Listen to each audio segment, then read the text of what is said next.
I hope all of you guys are doing well today. I'm Nini FC, this is Blue Lines TV, and welcome to another news daily video. For today's video, I'm going to be focusing on Eden Hazard links to Real Madrid. I'm going to be talking about Sarri and Roma links.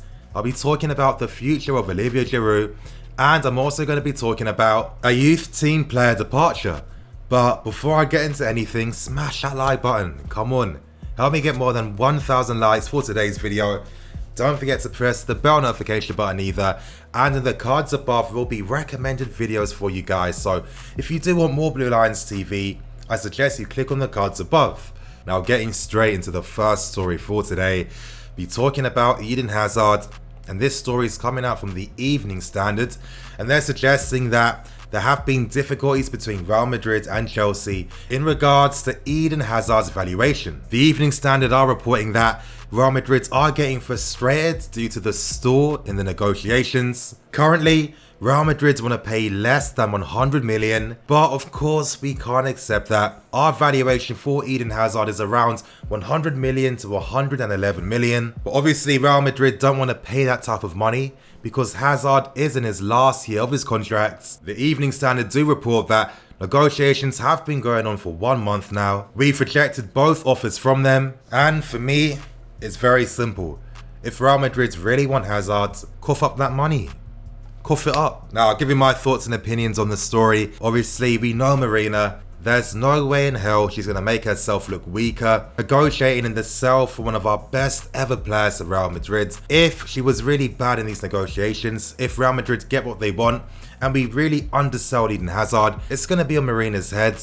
She can't afford to have that, so it's no surprise why she is playing hardball with Real Madrid. Now, there could be an argument that Real Madrid might get tired of negotiations and decide, you know what, let's wait 1 more year for Eden Hazard, but something tells me they can't afford to do that. Now, this season in particular for Real Madrid has been pretty poor for them. They've been through so many different managers, and all 3 managers really haven't been able to turn things around, and it's looking very clear and simple now that Real Madrid really need to reinforce this summer. They need to replace Cristiano Ronaldo, and there's no better player to do that currently in today's market than Eden Hazard. We know that compared to Mbappe and Neymar, his valuation is way less due to that final year in his contract, and Real Madrid will always be Real Madrid. They're a team that needs to be competing for something every single year. I don't think the fans or the shareholders would be happy if Real Madrid don't secure a big money signing. Continuing on with the story, there were reports coming out from OK Diario and AS suggesting that Hazard wanted to put in a transfer request, which doesn't really make too much sense, and when you broke down the article, expertly by Christoph Torreira, it proves that it's a non-story and it's purely being created for clicks. That's all it is. Whenever it comes to the transfer window in particular, a lot of times publications release these non-stories just to get the clicks from them. I don't think that Eden Hazard is going to do that because if you really think about it, we haven't stopped him or prevented him from going to Real Madrid. All we've simply done is given our asking price. That's it. And if Madrid really want him, cough up that money. Now, Eduardo Inda from OK Diario suggested that Real Madrid have been talking about the possibility of swapping Isco and using him as part of the deal to hopefully bring down the valuation for the player. With Isco currently, he hasn't been having a great time at Real Madrid. For me, he's a guy that should have left a long time ago. He's never played in his best position. He's always been seen as a squad player. And let's be serious, Zidane just doesn't rate him as much compared to other players. For me personally, Isco's a nice player. I've spoken about him beforehand, but now that Ruben's emerging and showing a lot of world-class potential, the last thing I want is for him to get bottlenecked and have someone taking his place in the team or competing for him. I think that Ruben deserves 1 full season at Chelsea because he's earned it now. But at the same time, I do know that Isco is very versatile and, you know, we do have Champions League football for next season. We have to consider the strength of the squad to be able to compete on all fronts, and if you have an Isco who's able to play in the middle, on the left, and really improve the quality of the squad, would you not consider it? Now, that's a question I'm going to leave for you guys in the comment section below. Give me your thoughts and opinions. Would you be happy accepting Isco or any other Real Madrid player as part of the Hazard deal? Or do you just want plain money for Eden Hazard? Let me know below. Now moving on to the second story for today, that's in regards to Olivier Giroud and what the future holds for him. Now, the Evening Standard are reporting another story suggesting that Chelsea aren't going to be offering Giroud a new contract extension. We know that lots of clubs are very interested in Giroud, with the Evening Standard suggesting that Bordeaux are one of the clubs that are interested in signing the player. Now, I have heard some things myself, and I'll tell you guys what I've been personally told about this story. I've been told that we are going to offer Giroud a new contract extension because that way we're able to make a profit if we sell the player on. And that makes a lot more sense for me. The way I see it is, if Giroud's in very high demand in France, why would you let the player leave for nothing? Now, I'm not suggesting that if Giroud signs this new contract extension, we ask for 20 million. I think that's a bit too crazy. But if we can get some money from the player, as well as relieving him from our wage budget as well, things do look a bit more interesting then. Now, I've told you guys throughout this season that clubs like Lyon have shown strong interest in Olivier Giroud. Other clubs such as Marseille have shown interest as well, and Bordeaux. So Giroud has a ton of suitors that want him, but more interesting questions do arise. Now, during the January transfer window, I told you guys that the club's strategy was to have one experienced striker and one younger one. Now, that's what I still believe to be the case to this day right now. I don't know if that's been updated over the past few months. Who knows? We know that Sarri wants to keep Higuain for next season. I'm sure the club are going to tell him, listen, you can't keep both. We want to sign a younger replacement. We want to sign a top potential forwards. And with Giroud wanting more consistent first team game time, it seems like he could be made way to bring in other replacements. Still though, I am hearing more things.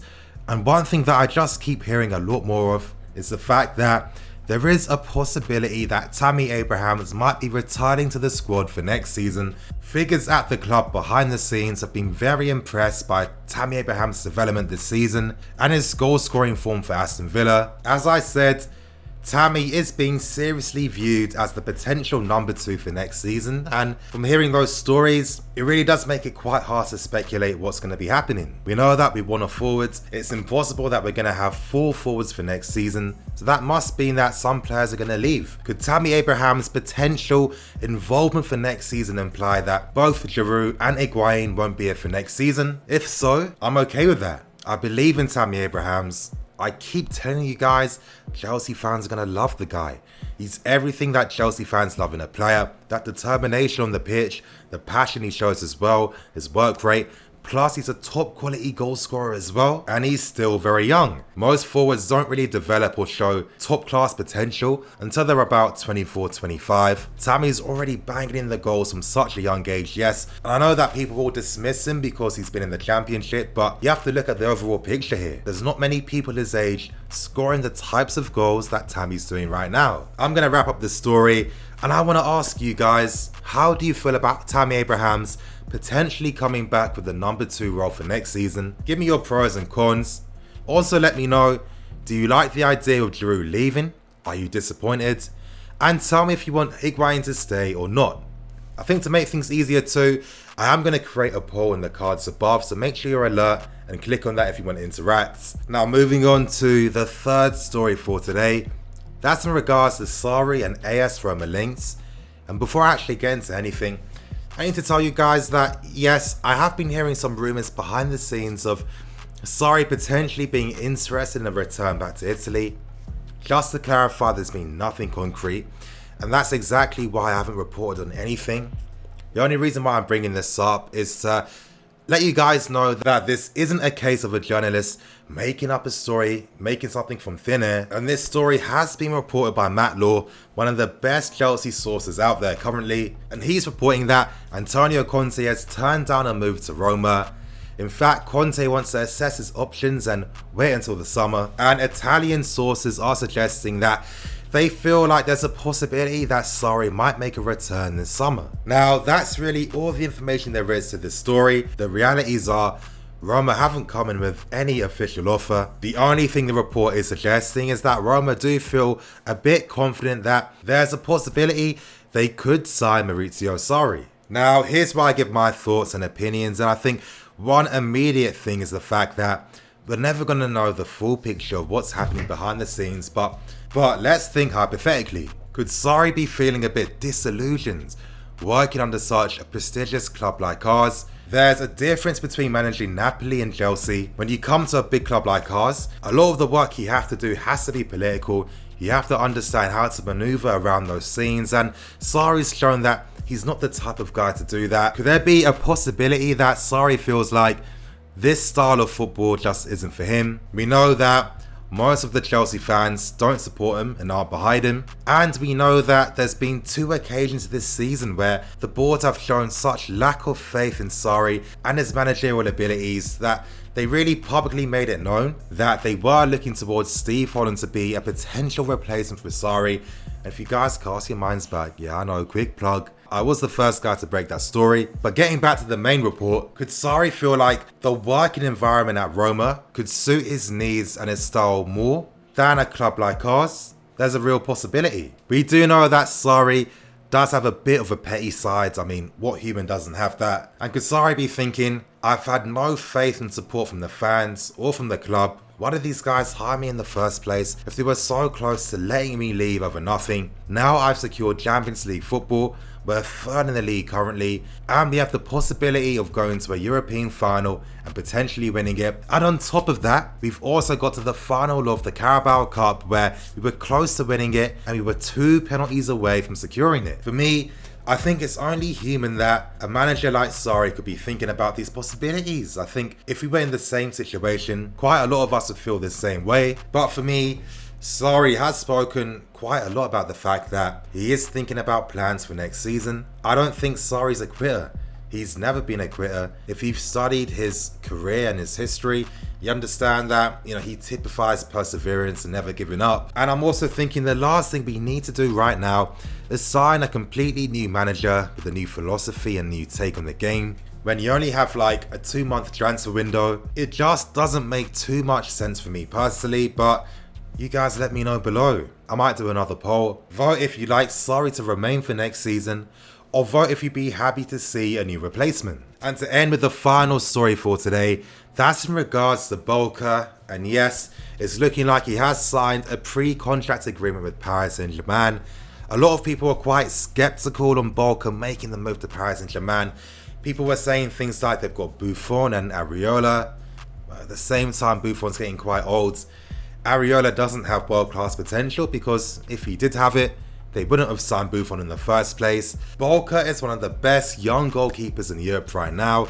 He's got a lot of confidence in his abilities. He's a modern day goalkeeper as well. His distribution is very good. His shot stopping, very good handling, very good aerially as well. And he commands his box. It makes quite a lot of sense to me that Bolka would be interested in signing for Paris Saint-Germain. I'm sure that there's been plans in regards to how his future is going to be with this development at Paris Saint-Germain. And it typifies everything I've been telling you guys throughout the season. I told you from the start that Bolka doesn't want to stay.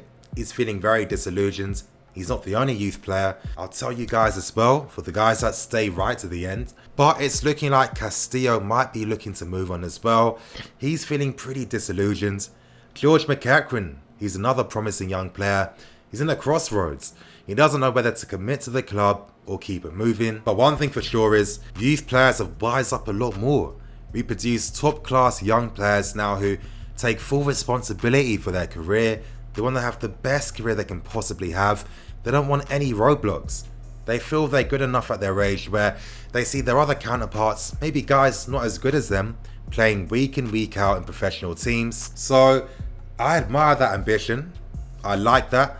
That's the type of desire you'd want from a Chelsea youth team prospect. Let's not forget that. There's a reason why we got the best academy in the country, and a lot of that is due to the mentalities of the players that we possess. But I do want to say congrats to Bolka. I understand why you feel very disillusioned. I mean, with Kepa and his long-term deal, it seems like Bolka will barely get any playing time, and we're not really the type of club to really give opportunities to young players. Let's be serious. But you guys, that's going to be everything for today. I hope you guys enjoyed. I'm Nini FC, this is Blue Lions TV, signing out.